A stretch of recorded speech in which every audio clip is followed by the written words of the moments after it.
Now, chaos erupted during the anti-femicide protests in Nairobi's central business district, with protesters taking part in the demos forced to flee after police lobbed tear gas canisters at them. Several people were injured as others were arrested following the Tuesday demos.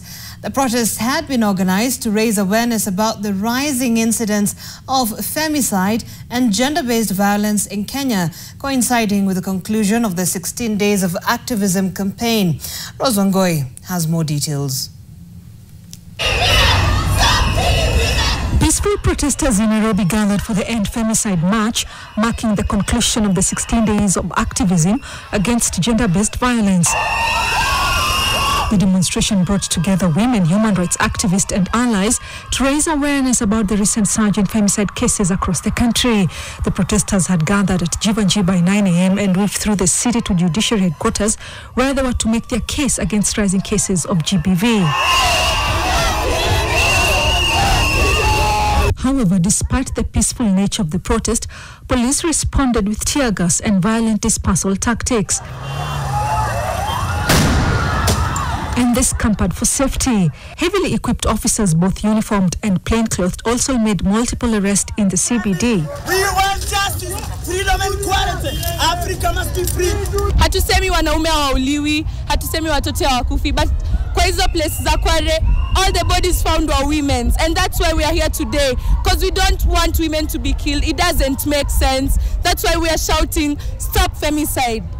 Mtutupia tear gas, muache, stop killing women. That's our whole agenda for today. Mr. President, this is a call to you to be very clear with what you want. You're either fighting against femicide and protecting the women of this country, or you're sending your cops to throw to us tear gas and arrest us when we come to the streets. This is a new movement. We are young people and we know what we want, and we will go and get it.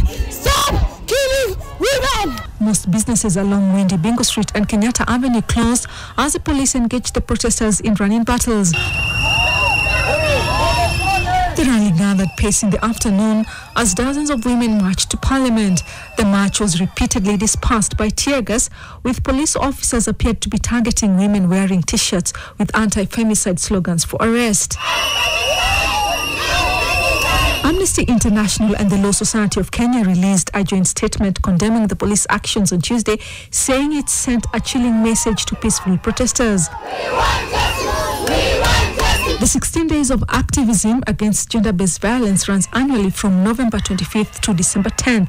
The march follows calls from rights bodies for action over femicide in the country, with the Kenya National Commission for Human Rights saying in November that 97 women had been murdered in the past 3 months.